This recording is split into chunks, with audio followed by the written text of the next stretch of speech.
On aimerait beaucoup que vous vous présentiez au public et également peut-être parler un peu plus de vos parcours en quelques minutes, si possible. Je ne sais pas laquelle d'entre vous veut briser la glace. Anne. Merci, Anne. Merci beaucoup. Bonjour à toutes et à tous. Je m'appelle Anne. Je pense que vous l'entendez avec mon bel accent. Je suis d'origine française.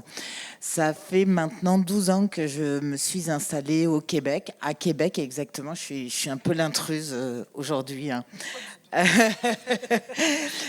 Mais je découvre votre belle région, donc vous êtes chanceux.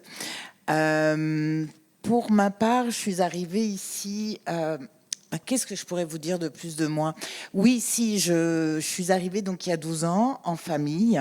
On va avoir le temps d'en parler un petit peu plus tard. Aujourd'hui, je suis directrice générale pour une compagnie qui s'appelle Reloc Québec et qui accompagne justement les nouveaux arrivants à s'installer. Donc, je fais presque le même métier que ces deux dames, à s'installer dans les régions de Québec et de Montréal.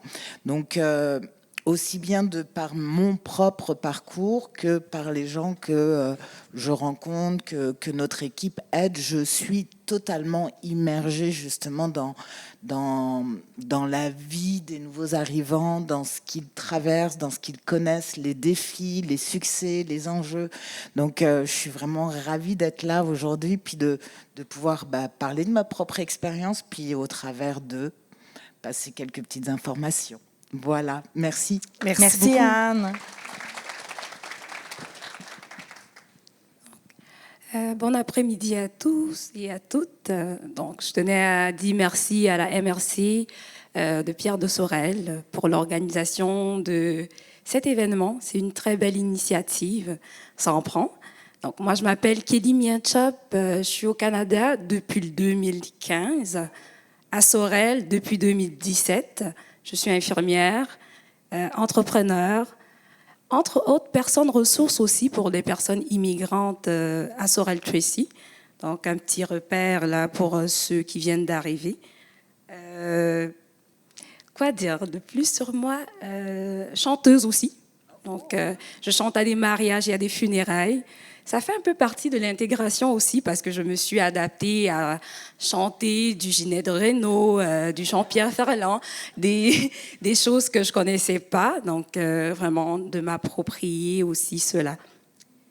À travers mon expérience, si cela peut aider plus de femmes, plus de personnes issues d'immigration, aussi des personnes, on va dire quoi, la famille accueillante, la terre, des personnes qui nous accueillent, à pouvoir mieux nous comprendre pour que nous puissions vivre dans une société solidaire, dans une société où on brise vraiment des différences.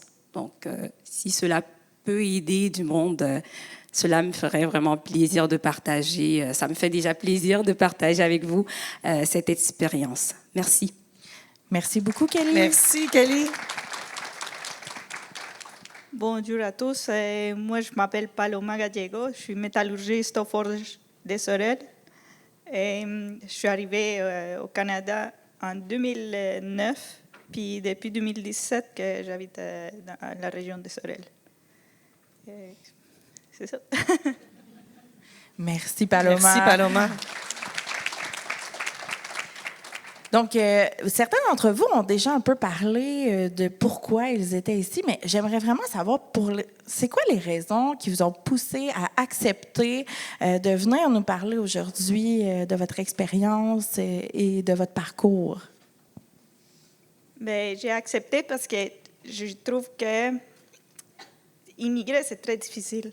Puis pour des gens qui ne l'ont jamais fait ou qui commencent à le faire, c'est bon d'entendre des belles histoires d'adaptation, puis des gens qui sont déjà adaptés à la vie ici au Québec. Et puis partager, parce que je sais que les premières années sont très difficiles. Puis et à la fin, ben, on arrive à s'adapter puis à avoir une belle vie ici. Merci, Paloma. Merci. C'est vraiment très, très apprécié.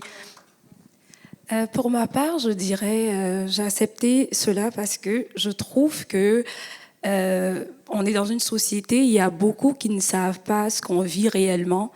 Et puis, avec des occasions pareilles, on peut parler à haute et intelligible voix ce qu'on vit, qu'on ne pourrait pas se placer dans un coin de rue ou encore au niveau du travail, le dire librement. Donc, je tenais vraiment à remercier pour l'initiative.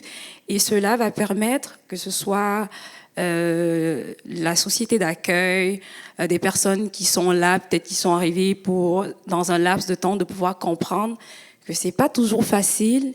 Il y a des étapes, il y a des situations qu'on vit, mais comment aller chercher les ressources, vers qui se tourner, qu'est-ce que ça prend. Et ça, c'est vraiment important de pouvoir partager cela avec, avec tout le monde. Merci. Merci. Merci. Vous avez déjà dit pas mal de choses, mesdames. Je rebondirai juste sur le fait que, pour ma part, c'était vraiment la notion de partage. Au travers de nos 3 parcours, on vient, vous le voyez, on vient de 3 continents différents, avec des cultures différentes. On a eu 3 réalités d'immigrants différentes aussi. Puis c'est important que ce soit entendu, comme dit Kelly, de haute et intelligible voix.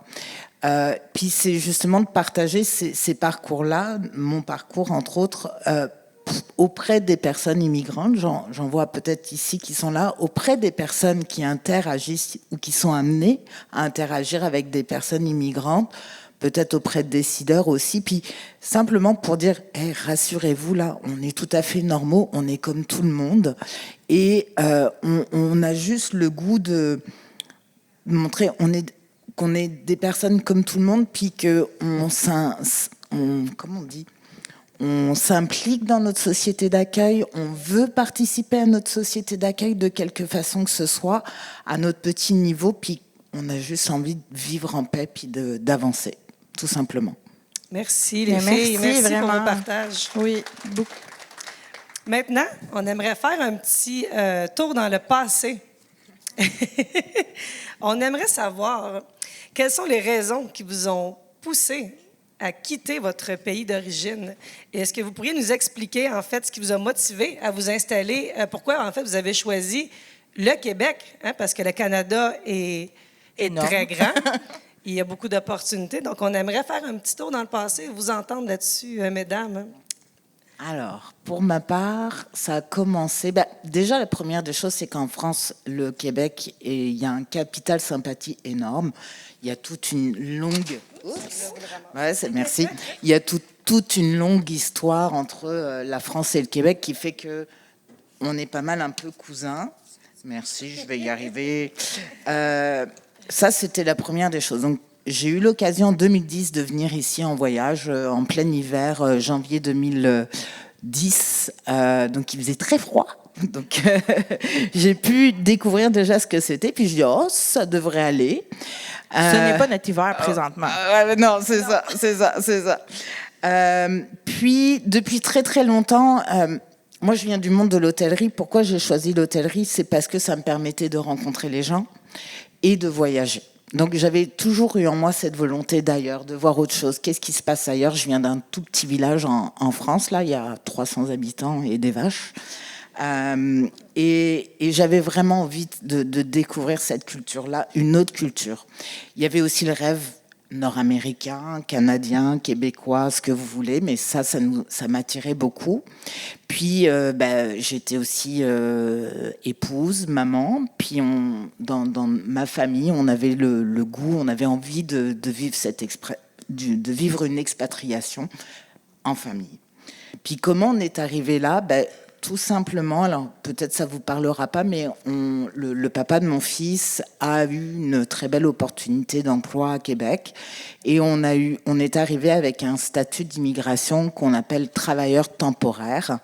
Donc on avait un permis de travail tous les deux ouvert de 3 ans. Donc on savait qu'on venait ici pour 3 ans, puis on s'était dit après, on verra. Comme ça que je suis arrivée là, puis je suis restée. Wow. On est contente que tu aies resté. Oui, merci Anne. Moi, je suis arrivée comme étudiante internationale, donc ça fait un parcours différent de Anne. Donc, on va voir en immigration, il y a plusieurs statuts, donc c'est une petite parenthèse. Moi, ce qui m'a poussée vraiment à venir, c'était pour poursuivre mes études au Canada. C'est un rêve d'enfant. Quand j'étais toute petite, je l'avais écrit sur un bout de papier. J'avais envoyé une lettre à mon frère où je disais, ben, quand je serai grande, j'irai au Canada. Et le rêve s'est réalisé. Donc, pour moi, c'était un projet de vie, c'est un rêve d'enfant qui s'est réalisé. Pourquoi le Québec?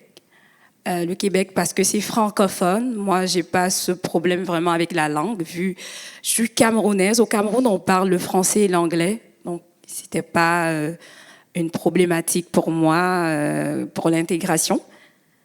C'est vraiment pour les études. Et par rapport à mon pays, je dirais, ici, c'est vrai qu'il y a beaucoup plus d'opportunités, donc c'était aussi pour cela.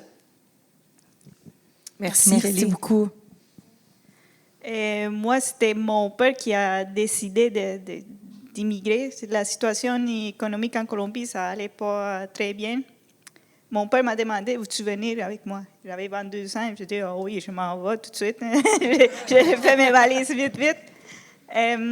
Puis moi, je voulais aussi, j'avais déjà commencé l'université là-bas, mais je voulais étudier à l'étranger, pas nécessairement au Canada.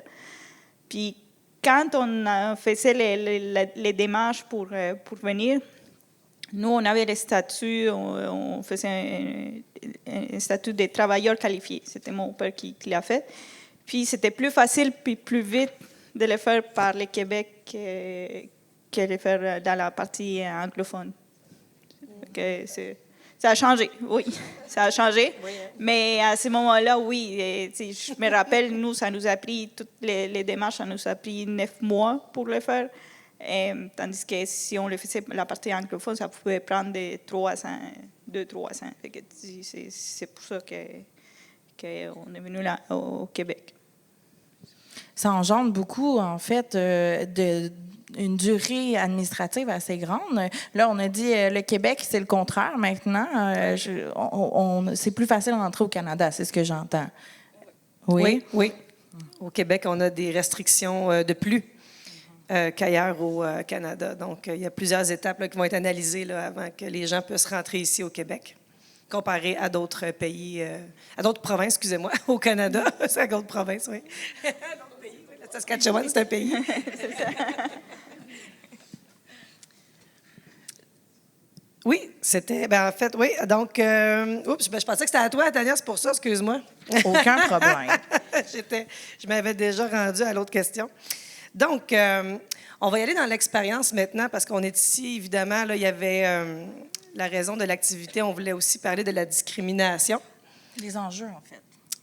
Oui, des enjeux, l'expérience de discrimination, c'est. Excusez-nous, hein. En fait, Tania. On a des petits problèmes. On va y aller dans la question avant d'aller dans le vif du sujet. Ça a été quoi les enjeux, les problématiques que vous avez vécues? On a entendu un petit peu parfois la langue, le délai administratif, mais est-ce qu'il y a d'autres enjeux que vous avez vécus, que vous souhaitez partager avec le public? Moi, c'était la langue. Je parlais pas français, pas un mot. C'est ça. Est-ce que ça fait longtemps que tu parles la langue aujourd'hui, Paloma?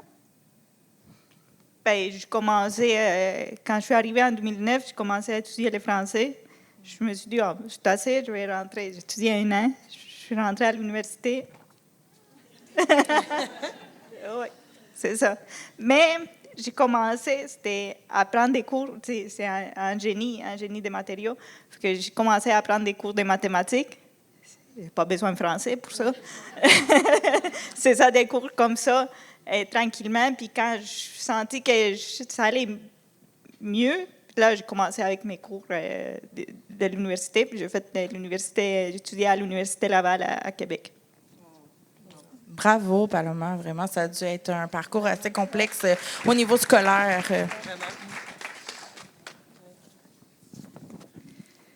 Pour ma part, comme enjeu, je dirais plus au niveau des délais administratifs. Depuis que je suis au Canada, je pense que j'ai renouvelé ma documentation peut-être 8 fois. 8 ou oui, ça n'a pas été évident. C'est un très très grand stress, un gros stress là, à chaque fois de pouvoir renouveler la documentation. Il y a des moments où ça a été plus complexe que d'autres, où tu te dis, est-ce que tu dois retourner ou est-ce que tu restes? Donc pour moi, c'était quelque chose d'assez stressante. Je passerai le message en disant que pour toutes les personnes immigrantes, c'est important de pouvoir se prendre assez tôt pour pouvoir renouveler la documentation, que ce soit les travailleurs, les étudiants, se prendre d'avance, au moins 6 mois. Sinon, les délais, on voit, on le lit dans les médias. Il y a plusieurs familles, il y a des gens qui tombent dans des situations. C'est vrai que c'est pas pareil, ça dépend. Mais quand vous vous prenez d'avance, ça évite des situations pareilles. Se prendre d'avance, mais aussi savoir vers où se tourner, parce que parfois il y a manque d'informations. Tu ne sais pas, je donnerai un petit détail, par exemple, c'est peut-être stratège. Moi, en tant qu'étudiante, je ne savais pas que je pouvais faire ma demande de permis d'études en attendant mon CAQ. Le CAQ, c'est le certificat d'acceptation du Québec. Je pensais qu'il fallait que, dès que d'avoir mon CAQ avant de faire. Alors, ça m'avantagerait de pouvoir faire ma demande quand je vais l'avoir, de joindre à ma demande. Mais personne ne me l'avait dit. J'attendais. Et moi, ça m'a mis dans une situation très, très désastreuse que j'ai même eu à perdre mon statut à un moment donné. Donc, de faire vraiment attention et surtout d'aller vers des bonnes personnes pour demander la faisabilité de ce qui a lieu d'être fait. Donc, désolé pour la tautologie. Donc, vraiment, c'est de se renseigner vers des personnes ressources comme Orientec ou encore d'autres organismes. Là. Donc, il ne faut pas avoir peur de demander, il ne faut pas avoir honte de demander. Quand on ne connaît pas, on ne connaît pas. Donc, on doit apprendre. Donc, c'est un peu ça. Mais une petite parenthèse au niveau des taxes. Oui, ça aussi, ça c'était. Je savais pas c'est vrai que j'avais pas vraiment travaillé dans mon pays. J'étais étudiante aussi. Donc, ici, de voir quand tu travailles, il y a un certain montant qui est déduit. Enfin, j'ai compris que c'est comme ça, le social, c'est comme ça que ça fonctionne, mais c'était un peu choquant. Une petite surprise. Oui, merci. Mais au niveau financier également, là, de renouveler tous les documents d'immigration, ça demande énormément de sous également. Oui, et de temps. Oui. Puis c'est vrai ce que Kelly mentionnait par rapport au statut, là, qu'ils peuvent se retrouver dans des situations très précaires. Au niveau, ils peuvent se retrouver comme sans statut. Donc, à ce moment-là, un sans statut, au niveau des ressources, c'est beaucoup plus difficile là, d'aller chercher de l'aide. Donc, de là, pourquoi que Kelly expliquait si bien de tout le temps s'y prendre d'avance pour justement pas se retrouver dans de telles situations qui sont très dures après à reprendre le dessus. Merci pour le partage. C'était très pertinent. Anne? Oui, mais juste pour rebondir par rapport à ce que disait Kelly, moi, pour ma part, entre mon arrivée et le moment où j'ai pu devenir citoyenne, ça m'a pris 11 ans. 11 ans. Donc, c'est un beau parcours de papier, de sous, etc. Mais pour revenir à la question, moi, il y en a eu plusieurs des défis. Je vais y aller par ordre chronologique. Le moins pire, c'était l'adaptation à l'hiver. On en parlait là, mais ça a été quand même toute une découverte. Hein, je pense qu'on est d'accord. Comment on s'habille, le technique de l'oignon, les bonnes bottes, mettre plutôt des mitaines plutôt que des gants, etc., etc. Donc ça a été toute une aventure, surtout quand, en arrivant, mon fils avait 5 ans. Donc là, on l'emmitoufle tout le temps. Donc ça, c'était le moins pire. Il y a une chose que j'ai vécue, puis c'est en réfléchissant à aujourd'hui, que j'ai vécu comme une sorte de schizophrénie, dans le sens où on parle le français. Oui, c'est un français différent, on est d'accord là-dessus, mais on parle un bon français, et il y a un mode de vie qui est nord-américain. Donc ça, j'ai mis beaucoup de temps à le comprendre, à l'inclure, à l'intégrer dans ma réalité.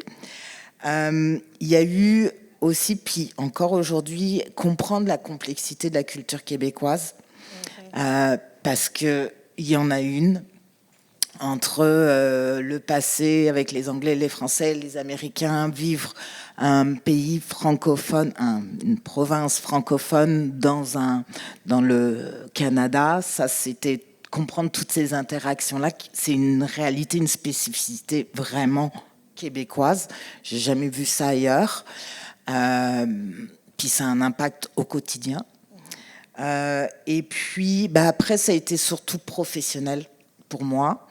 Lorsque j'ai quitté mon pays, j'avais un poste de direction. J'étais directrice des opérations régionales au sein d'un gros groupe français d'hôtellerie. Puis j'avais pas la prétention, je savais que ça allait pas être la même chose. J'avais pas retrouvé exactement le même poste, surtout que je m'installais à Québec, pas à Montréal. Mais je me disais, quand même, j'ai une belle expérience. J'avais 15 ans d'expérience. J'avais encadré 9 à 10 directeurs. J'avais une centaine d'employés sous ma direction.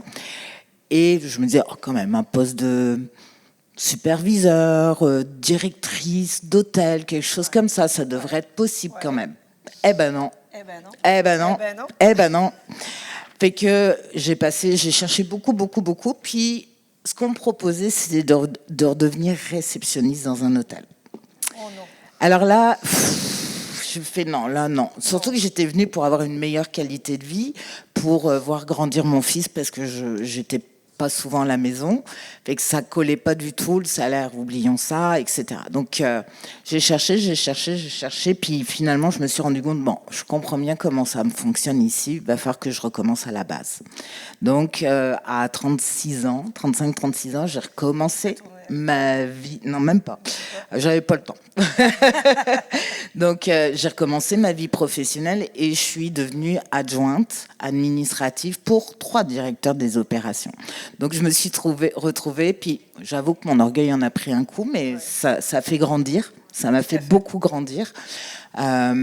Et puis j'ai recommencé ma vie professionnelle. Dans le côté positif, c'est que ça m'a laissé énormément de temps. Donc j'ai pu travailler des choses, développer des choses, des habilités, des compétences que j'avais pas eu le temps de faire. Ça m'a permis aussi de comprendre comment fonctionnait le marché de l'emploi. Parce que si j'avais été manager tout de suite, ça aurait été catastrophique, je me serais fait virer. Un mal pour un bien, qu'on dit. Un mal pour un bien. Ouais, c'est ça. Et donc, pour finir, ça m'a pris, je dirais, 10 ans pour retrouver un semblant retrouver un niveau de poste, en lien avec les compétences que j'avais acquises, etc. Mais je le regrette pas. Il faut que ce soit positif. Je vais pas y arriver avec ça. Je le regrette pas du tout, mais ça a été. Je fais des bêtises. Les objets sont en vie. Ah ouais, c'est ça. Merci. Donc voilà, c'était ça mon principal enjeu. Bien, en fait, on entend beaucoup d'enjeux, la sous-évaluation des compétences. On le voit très régulièrement aussi à l'Orientec, la barrière linguistique. Vraiment, vous avez apporté des points super pertinents, les statuts migratoires, les délais administratifs, les problématiques financières. Il y en a vraiment beaucoup d'autres. Présentement, on en voit beaucoup passer dans nos bureaux. Donc, au final, merci, mesdames, de partager. Oui. C'est vraiment important que les gens puissent connaître votre réalité et la réalité des personnes immigrantes. Mesdames, est-ce que vous avez déjà été confrontées à des situations de discrimination, d'exclusion en tant que femme immigrante? Puis dans quel contexte ça a eu lieu? Pour ma part, je parlerai pas de discrimination, d'exclusion. Je suis pas certaine. J'ai conscience que je suis peut-être naïve là-dessus, puis que je veux pas le voir non plus, mais je l'ai pas ressenti comme ça. De la méfiance, oui. J'en ai souvent. Le simple fait que je sois différente. Que je vienne d'ailleurs, que j'ai un accent différent, etc., a pu amener de la méfiance et peut-être une forme d'exclusion.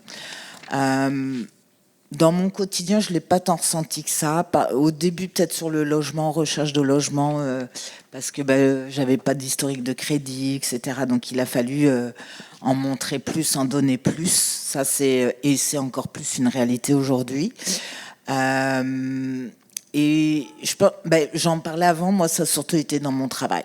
Et ça est vraiment, c'était tellement enrageant parfois parce que il a fallu vraiment que je me batte en tant que femme, mais surtout en tant que nouvelle arrivante, immigrante, de faire reconnaître mes compétences.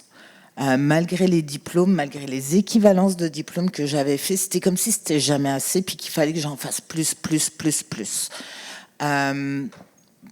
Ouais, je pense pour ma part, ça a vraiment été ce point-là. Ça a été ça rend plus fort, ni plus ni moins. On devient encore plus combatif, mais je trouve ça c'est dur. Puis des fois, parfois je me suis dit, mais finalement, pourquoi je suis partie? Je suis loin de ma famille, de mes amis. Professionnellement, j'ai fait un bond en arrière de 10 ans. Puis, pourquoi là? Puis maintenant, j'ai la réponse, je le sais. Puis, je suis très heureuse d'être ici, puis de mon choix de vie que j'ai fait. Mais il y a des moments où il y avait du découragement. Voilà. Merci, Anne. Merci. Pour ma part, je dirais que tout d'abord, la discrimination, c'est beaucoup. Ça peut être un comportement qui pousse des personnes vraiment à se sentir différents, donc une distinction, des préférences.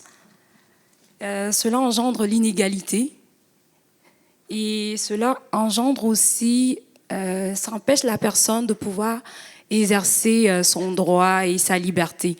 Donc, comme le dit la Charte des droits de l'homme.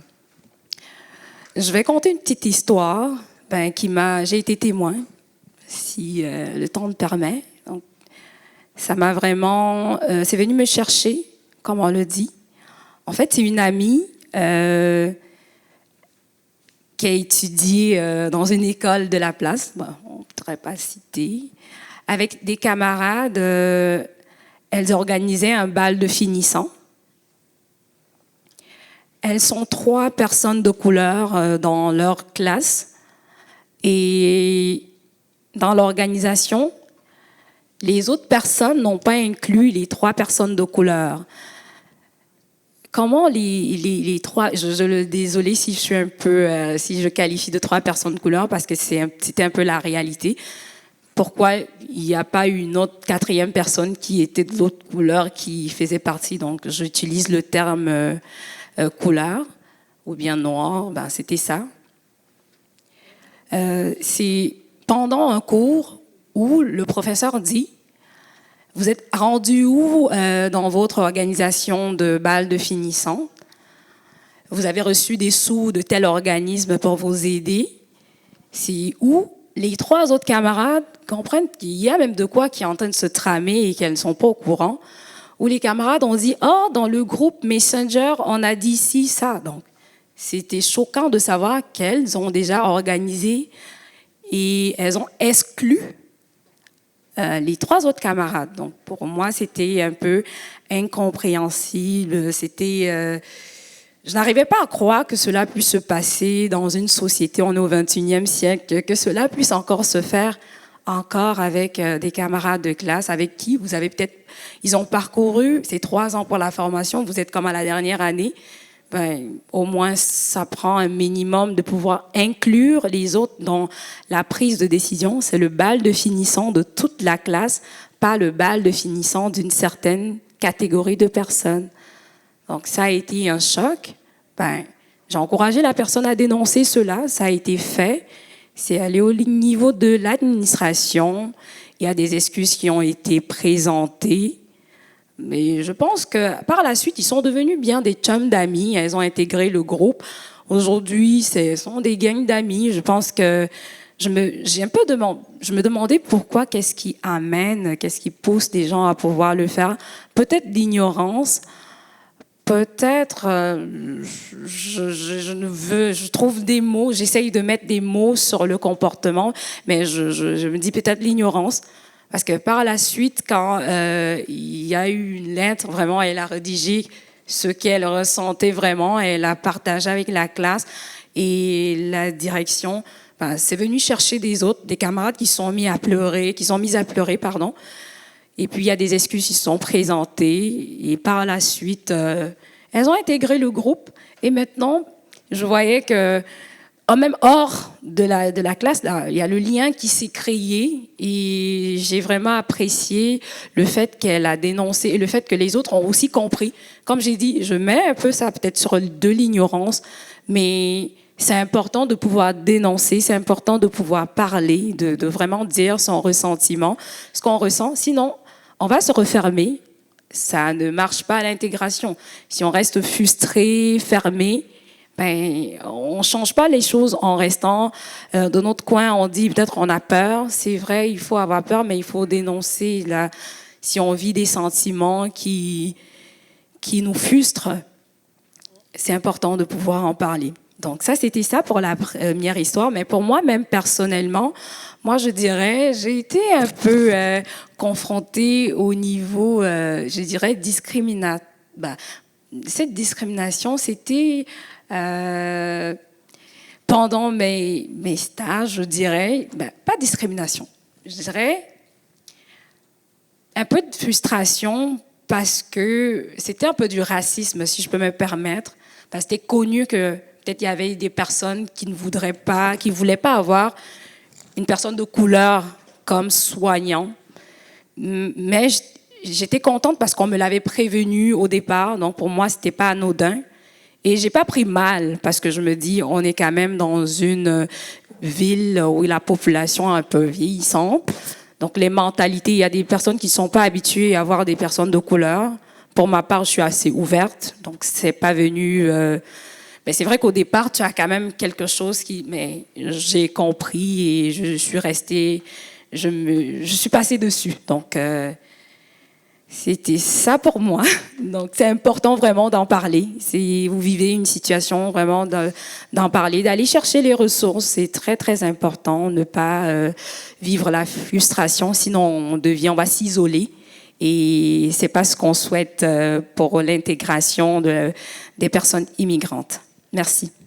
Super beau partage, Kelly. Merci. Vraiment.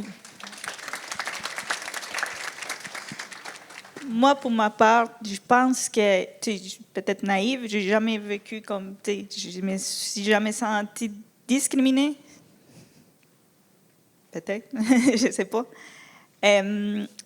Mais, il y a des choses. Quand tu parles pas la langue, puis tu essaies de communiquer avec quelqu'un,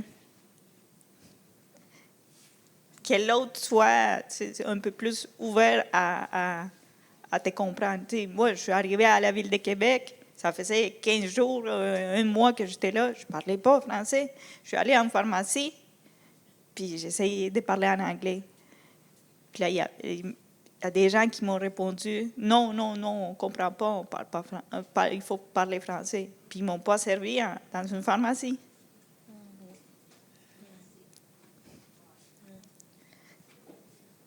Sinon, la discrimination comme telle, c'est des gros enjeux, ça. Ouais, c'est des gros enjeux là, que la personne ne veut pas te rendre un service. Toi, tu essayes. Oui. Toi, tu essayes, là. Et puis, la personne ne répond pas positivement. Là. Ça fait mal. On se sent exclu. On sent qu'on ne peut pas comme s'intégrer. C'est difficile à s'intégrer quand on ne parle pas la langue. C'est des services, aller en pharmacie puis demander ça. L'inclusion, ça se fait des deux côtés. Des deux côtés. Hein? Essaye, là. Au moins de comprendre avec des signes, puis comprendre que l'autre personne ne parle pas la langue, pas parce qu'elle ne veut pas parler la langue, mais c'est parce que ça prend du temps à l'apprendre. Il faut laisser le temps. Ouais, c'est ça. Il faut laisser le temps. De s'adapter, puis d'apprendre la langue, puis d'intégrer la société. Sinon, je pense que c'est ça. Là. J'ai dit discrimination en tant que... beaucoup de préjugés. Le Colombien, la drogue, le narco, c'est normal. Ouais. Comme je t'ai toujours dit, nous, on produit, ici, on l'achète. C'est ça. C'est ça, c'est pas... mais c'est ça, c'est des préjugés que, je fais des jokes avec. Je n'ai pas senti exclu à cause de ça. Là. Justement, là, pour le prochain volet, ça, on aimerait rentrer un petit peu dans les stéréotypes parce que je pense que c'est important d'en parler. Puis je pense que, Paloma, tu viens d'en nommer un qui est très fréquent là, pour les Colombiens. Là, on va parler de Pablo. Tu connais Pablo Escobar ou le cartel ou quoi que ce soit. C'est des sujets comme que les gens vont aborder en premier, on dirait. C'est ce qui leur vient en tête en premier. Donc, pour la prochaine discussion, là, on aimerait un petit peu parler des stéréotypes. Si ça vous est déjà arrivé, si c'est encore quelque chose, bien là, de ce que je peux comprendre, c'est encore très courant. Donc, pour l'exemple ça, de la Colombie, mais est-ce que tu en as vécu d'autres stéréotypes par rapport... Parce qu'un stéréotype, c'est vraiment précis à une culture. Hein? On va vraiment préciser à une culture en particulier. Donc, Paloma, est-ce que tu avais vécu quelque chose d'autre? Non, par rapport non, c'est juste ça. C'est sûr que quand tout le monde dit, dit la drogue, mais narcos, c'est Pablo Escobar, mais on a plus que ça là, en Colombie. On a du café. Il n'y a jamais personne qui m'avait dit les cafés colombiens. Hein. Très bon café. Très bon café. Mais c'est juste ça. Merci Paloma. Merci. Kelly, est-ce que tu as vécu des stéréotypes encore récemment ou dans le passé? Je dirais oui. Des stéréotypes, oui. En tant que personne de couleur, oui. En tant que femme, il y a souvent une expression où on dit la angry black woman. Donc, pour les femmes noires, fâchées, frustrées. Là, je vais parler de femmes et je vais parler aussi un peu en général. On pense souvent que les femmes africaines, ce sont des femmes qui vont crier, qui sont fâchées. Ça, c'est selon un stéréotype type femme. Mais pour ma part, quelque chose de très mal connu, je vais un peu dans le large. On pense habituellement que les Africains, ou bien que l'Afrique, c'est un pays. Comment ça, un pays? C'est un continent avec 54 pays. Donc, on vient tous de là. Vous allez voir autour de vous, il y a plusieurs Africains ou Africains. Et on vient tous avec un bagage, une mentalité. C'est pas pareil. Moi, déjà, même au Cameroun, il y en a tellement d'ethnies, tellement de villes, de cultures, où je connais pas tout le monde. La mentalité, l'éducation, c'est pas pareil.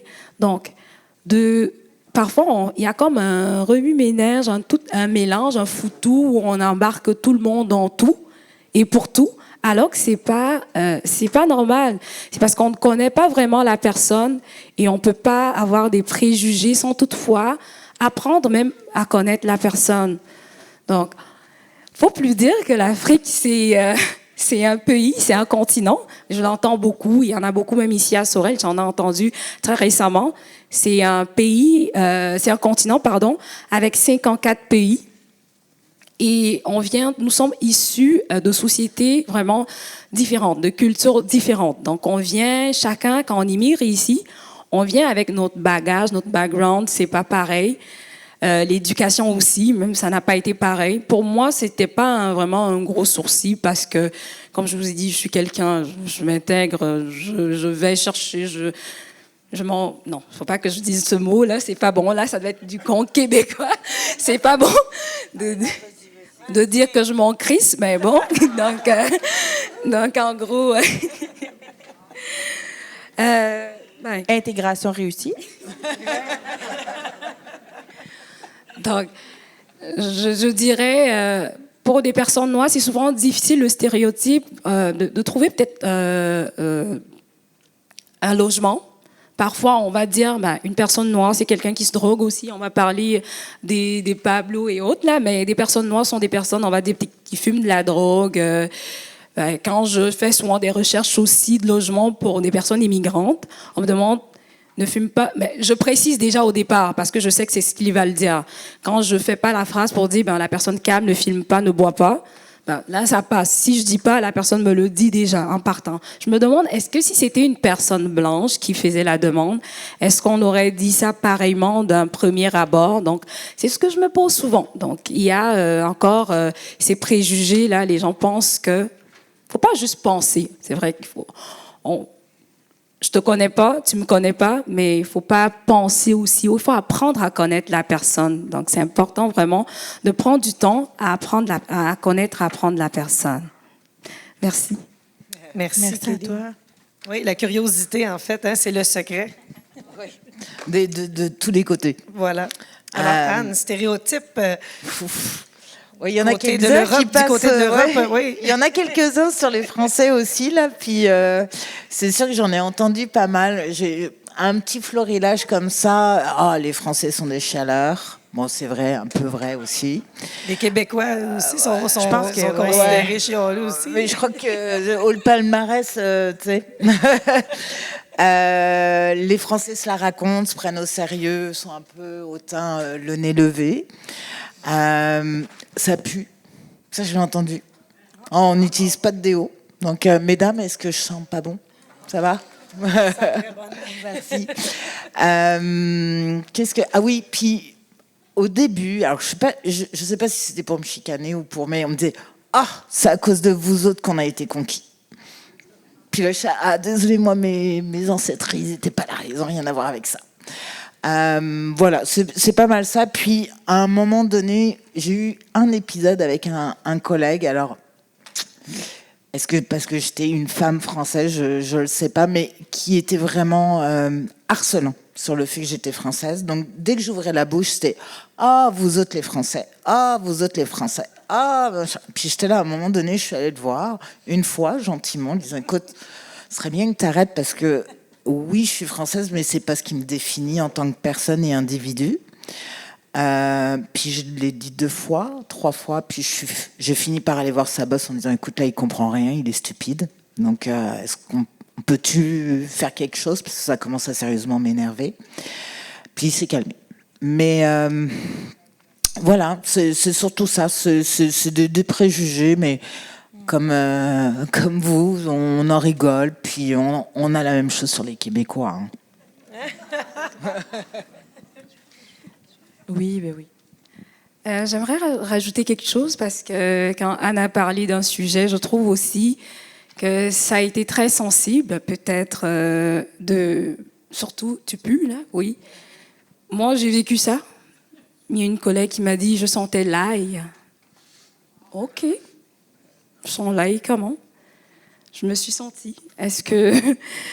Mais c'est vrai que ça aussi, il faut dénoncer. Mais ce que je voulais vraiment partager, c'est pas moi personnellement, comme je vous ai dit, il y a toujours des gens, parce qu'il y a des gens qui viennent m'en parler ou chercher. Et peut-être, il y a des gens ici qui vont reconnaître cette histoire-là. C'est une famille immigrante. Il y a, je pense, une jeune fille qui a été victime, je dirais, toujours d'intimidation versus l'odeur, toujours par rapport à l'odeur dans une école de la place.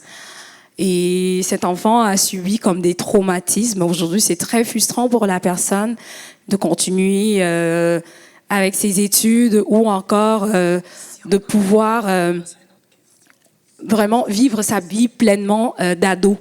Donc, je trouve que c'est aussi aux parents, parce qu'il y a la façon de parler. Donc, on peut parler à quelqu'un, si on ne parle pas de la bonne façon, la personne peut se sentir blessée. Donc, vraiment, bien... On peut faire des reproches. Ça peut être que peut-être la personne ne sent pas bon, mais comment tu le dis, comment tu l'abordes pour que la personne ne se sente pas frustrée. Donc, important de pouvoir bien communiquer. Si on a des remarques à faire, on n'est pas parfait, soit dans les deux sens. C'est vraiment le bon moment, la bonne approche pour que la personne ne puisse pas se sentir blessée. Parce que cette famille-là, il y a eu des retombées, des répercussions. C'est venu peut-être engendrer quelque chose qu'il ne fallait pas. Donc, important vraiment de communiquer de la bonne façon. vraiment communiquer de la bonne façon. Mais il y avait un petit truc que je voulais ajouter, un tout petit peu. Aussi, quand on parlait de discrimination, c'était plus au niveau des groupes à l'école, les travaux. Ça, c'est quelque chose que fallait pas que j'oublie parce que c'est très fréquent. J'en ai vécu dans les travaux en groupe. Quand on se dit mettez-vous en groupe, ça a toujours été des personnes minorités visibles à part, des autres à part. C'est quand la prof, bien le prof, essaye un peu de vous... quand il voit que là, ça ne donne pas, là, qu'il essaye un peu de créer des groupes. Mais quand les groupes doivent se créer par eux-mêmes, c'est les autres ensemble, les autres ensemble. Il faut que ça change. Merci. Bien, merci, mesdames. Merci, Kelly. On entend que vous avez vécu chacun des parcours différents, que vous vivez encore aujourd'hui des difficultés. Puis, dans cette optique-là, j'aimerais vous entendre sur où vous avez été chercher du soutien, des ressources pour vous aider à passer au travers les enjeux, les problématiques et tout ce qui concerne la discrimination, les stéréotypes que vous venez de discuter avec nous. Peut-être la communauté des Colombiens, des Latinos, mais sincèrement, je n'ai pas cherché du soutien. Donc, avec votre communauté qui était installée. Ouais, c'est ça. OK. Puis comment ça vous a amené plus d'aide à ce niveau-là? Ben, on pose les questions. Quand on a des questions pour l'intégration, quand on a besoin de faire des démarches d'immigration, je n'ai pas fait beaucoup, là, mais on pose la question à d'autres qui l'ont déjà fait ou qui ont déjà passé par là, mais je n'ai pas vraiment... De parler avec quelqu'un qui vous comprend, en fait, ouais, c'est ça. qui vit la même situation que toi présentement. Donc, c'est sûr que ça fait du bien de pouvoir ventiler, en fait, si on veut. C'est ça, d'avoir des gens autour de vous qui vivent la même chose. La même chose, exact, c'est ça. Ouais.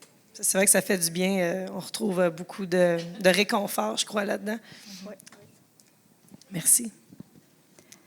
Pour ma part, les ressources, tout d'abord, quand j'étais au cégep, j'ai eu vraiment de l'aide du cégep et j'apprécie, je souligne. Ça a été une bonne ressource pour moi. Ce qui concerne vraiment l'intégration, la communauté, ça a été plus communautaire. Donc, je suis allée vers des gens de ma communauté, ceux qui étaient déjà là, ceux qui, je pense, qui me comprenaient mieux. Et ce sont des personnes qui m'ont accompagnée aussi dans tout ce qui est comme documentation. Et moi, aujourd'hui, c'est ce que je fais aussi. J'aide ceux aussi à pouvoir mieux aller dans ce sens-là. Mais c'est vrai qu'il y a des ressources qui sont disponibles. Comme je disais, il y a encore Orienté qui est là. Dans la ville, il y a MRC. Donc, c'est important d'aller vraiment vers les ressources. Mais habituellement, on va vers les siens parce qu'on se sent bien comprise ou bien compris. On n'a pas peur, il n'y a pas de crainte, je me dis. Donc, on va plus vers là. Et c'est où moi, je suis allée chercher les ressources. Merci. Merci, Kelly. Pour ma part, c'est comme Paloma et Kelly. C'est vrai que les premières années de mon arrivée, je me suis beaucoup tournée vers les Français qui étaient déjà installés.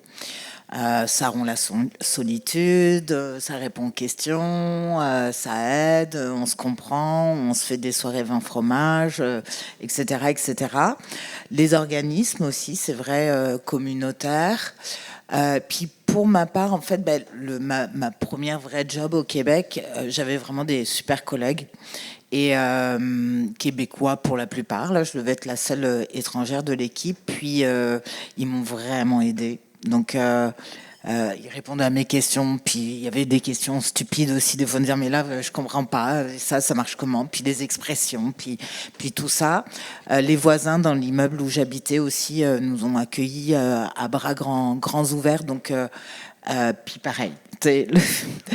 La première fois qu'il y a eu de la neige, Donc on est arrivé en novembre, fin novembre, la neige tombe, puis on a chacun notre tour dans le triplex, on déneigeait. Donc une semaine c'était nous, une semaine c'était les autres et tout. Puis on n'était pas encore bien équipés, fait que j'avais une petite pelle d'enfant. Et j'ai déneigé toute l'allée qui était comme ça, avec ma pelle d'enfant. Combien de temps ça vous a pris, Anne? Au moins 1h30, 2 heures. Il n'avait pas trop neigé. En plus, il avait genre neigé ça, là. Donc, j'aurais pu la laisser fondre. Mais non, moi, j'étais là hyper sérieuse. Oh non, je déneige. Fait que là, ils vous ont prêté leur pelle, j'espère. Ils ont beaucoup ri aussi. Mais ouais, ça a un peu brisé la glace, justement, avec les voisins. Mais voilà, donc ça a été beaucoup... je pense que surtout, c'est... Moi, c'est sûr que j'accompagne aussi des nouveaux arrivants. Donc moi, le conseil que je leur donne toujours, c'est oui, allez vers votre communauté d'origine au départ. Oui, allez-y, c'est important, c'est essentiel, on se sent moins seul. Par contre, n'y restez pas, ne vous y enfermez pas. Et justement, cette curiosité dont on parle, elle doit être il faut qu'elle soit dans les deux sens. Mais ce que j'explique aussi aux personnes, c'est n'oubliez pas que nous, en tant que nouvel arrivant, on se doit d'aller vers la société parce que, comme n'importe qui, tout le monde a sa vie. Tout le monde, ses enfants, le travail, la famille et tout ça. Et on n'a pas forcément le temps d'intégrer une nouvelle personne dans notre vie. Mais peu importe d'où elle vient, on n'a pas forcément le temps ou la volonté ou l'envie. Fait que faut souvent défoncer les portes pour aller vers les autres. Puis là, franchement, là, peut-être qu'il y en a une ou deux qui sont difficiles à ouvrir, mais après, elles s'ouvrent. Et elles s'ouvrent.